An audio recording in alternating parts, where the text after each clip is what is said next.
Now, as we stabilized the financial system, we also took steps to get our economy growing again, save as many jobs as possible, and help Americans who'd become unemployed. That's why we extended or increased unemployment benefits for more than 18 million Americans, made health insurance 65% cheaper for families who get their coverage through COBRA, and passed 25 different tax cuts. Now, let me repeat. We cut taxes. We cut taxes for 95% of working families. We cut taxes for small businesses. We cut taxes for first-time home buyers. We cut taxes for parents trying to care for their children. We cut taxes for 8 million Americans paying for college.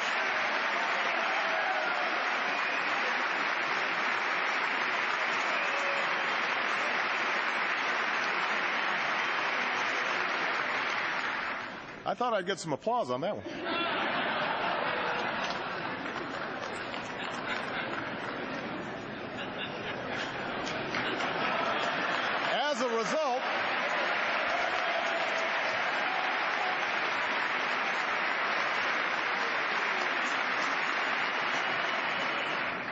As a result, millions of Americans had more to spend on gas and food and other necessities, all of which helped businesses keep more workers.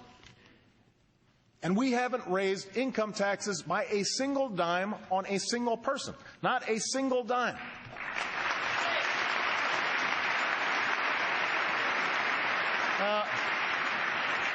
Because of the steps we took, there are about 2 million Americans working right now who would otherwise be unemployed.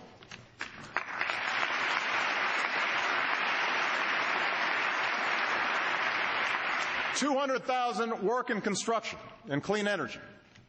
300,000 are teachers and other education workers. Tens of thousands are cops, firefighters, correctional officers, first responders.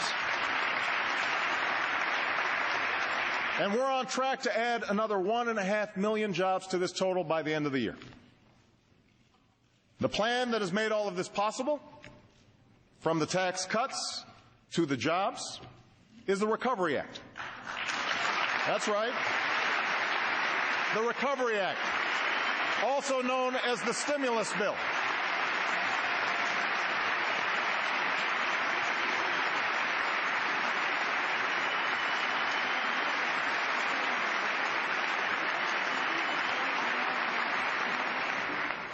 Economists on the left and the right say this bill has helped save jobs and avert disaster. But you don't have to take their word for it.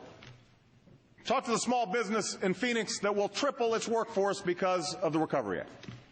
Talk to the window manufacturer in Philadelphia who said he used to be skeptical about the Recovery Act until he had to add 2 more work shifts just because of the business it created.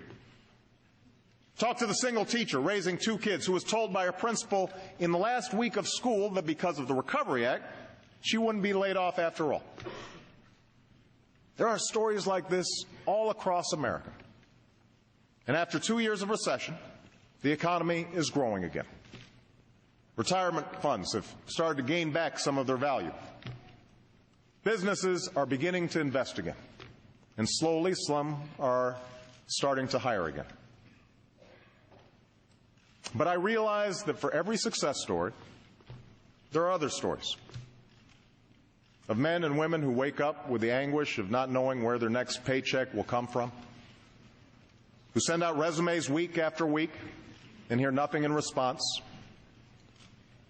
That is why jobs must be our #1 focus in 2010, and that's why I'm calling for a new jobs bill tonight.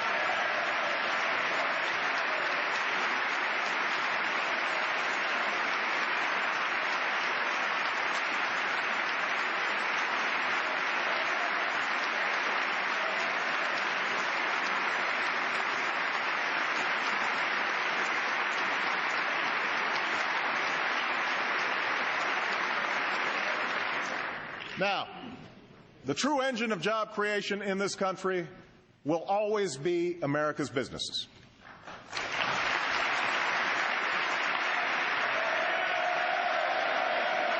I agree.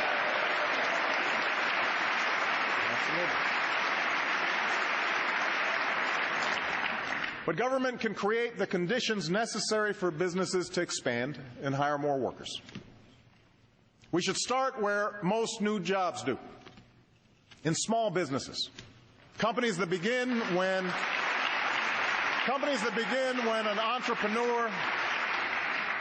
an entrepreneur takes a chance on a dream, or a worker decides it's time she became her own boss.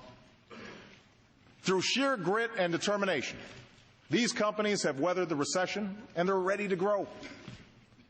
But when you talk to small business owners in places like Allentown, Pennsylvania, or Elyria, Ohio, you find out that even though banks on Wall Street are lending again, they're mostly lending to bigger companies.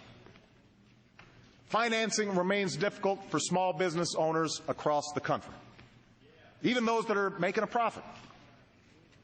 So tonight, I'm proposing that we take $30 billion of the money Wall Street banks have repaid and use it to help community banks give small businesses the credit they need to stay afloat.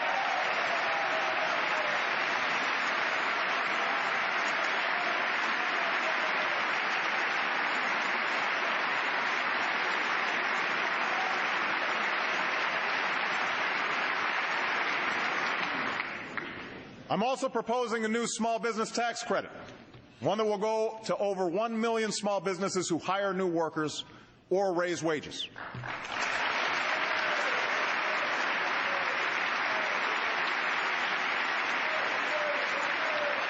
While we're at it, let's also eliminate all capital gains taxes on small business investment and provide a tax incentive for all large businesses and all small businesses to invest in new plants and equipment.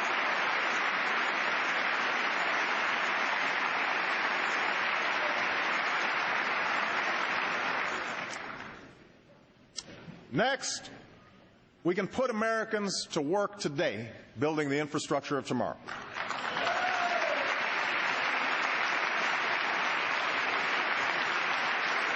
From the first railroads to the interstate highway system, our nation has always been built to compete.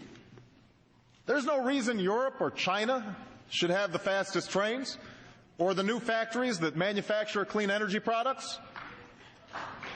Tomorrow I'll visit Tampa, Florida, where workers will soon break ground on a new high-speed railroad funded by the Recovery Act. There are projects like that all across this country that will create jobs and help move our nation's goods, services, and information.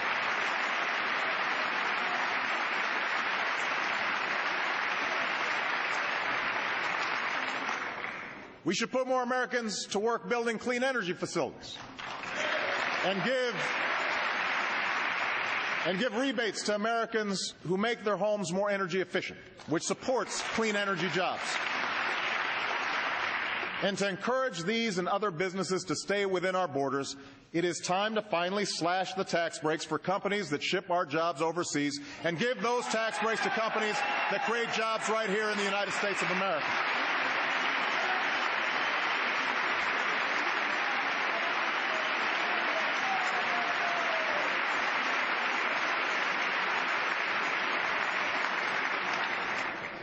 Now, the House has passed a jobs bill that includes some of these steps.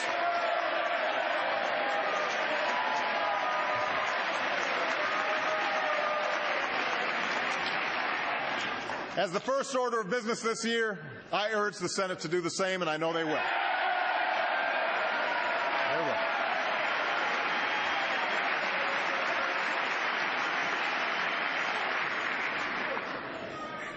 People are out of work. They're hurting. They need our help. And I want a jobs bill on my desk without delay.